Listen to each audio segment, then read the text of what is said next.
ఈరోజు మన యువ నాయకుడు నారా లోకేష్ బాబు గారి జన్మదిన పురస్కరించుకొని కడప జిల్లా ప్రొద్దుటూరులో పెద్దలు నంద్యాల వరదరాజ రెడ్డి గారి ఆధ్వర్యంలో ఈరోజు మెగా బ్లడ్ బ్యాంక్ని చేయడం జరిగింది.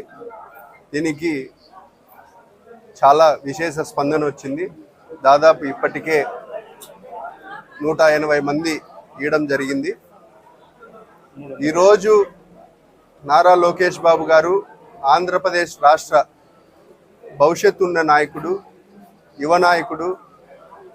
యువగలం పాదయాత్ర చేసి రాష్ట్రం నలుమూలల ఏ విధంగా ఎక్కడ ఏ సమస్యలు ఉన్నాయి, రాయలసీమలో ఏం సమస్యలు ఉన్నాయి, కోస్తాంధ్రలో ఏ సమస్యలు ఉన్నాయి, ఉత్తరాంధ్రలో ఏ సమస్యలు ఉన్నాయి, నిరుద్యోగ యువతకు ఏ విధంగా ఉద్యోగ అవకాశాలు కల్పించాలా, ఇవన్నీ అవగాహన చేసుకున్నారు నారా లోకేష్ బాబు గారు యువగలం పాదయాత్రలో.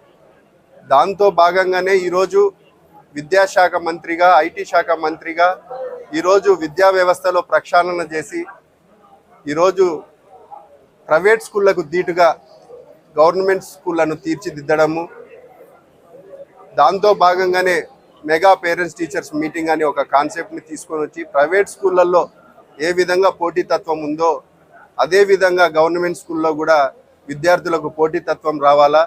పేరెంట్స్ని, టీచర్స్ని, స్టూడెంట్స్ని ముగ్గురిని ఖచ్చితంగా మెగా టీచర్స్ మీటింగ్ అని పెట్టి ఎవరి దగ్గర లోపం ఉంది, ఒకవేళ టీచర్స్ దగ్గర సరిగ్గా చెప్పడం లేదా స్టూడెంట్స్ ఎక్కడన్నా వెనుకబడుతున్నారా, లేదా ఇంటి దగ్గర పేరెంట్స్తో ఏదైనా సలహా సూచనలు తీసుకోవాలన్నా అనే విషయం ద్వారా మెగా టీచర్స్ పేరెంట్స్ మీటింగ్ పెట్టి సక్సెస్ఫుల్గా ఆ ప్రోగ్రాం ద్వారా ఈరోజు మంచి రిజల్ట్స్ వస్తున్నాయని కూడా ఈ సందర్భంగా తెలియజేస్తున్నాను.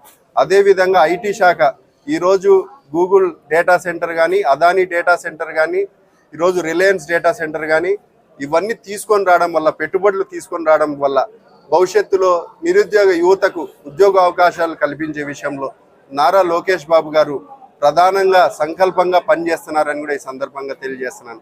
కాబట్టి మన రాష్ట్రానికి భవిష్యత్తు, మన పార్టీకి భవిష్యత్తు నారా లోకేష్ బాబు గారని ఈ సందర్భంగా తెలియజేస్తున్నాను.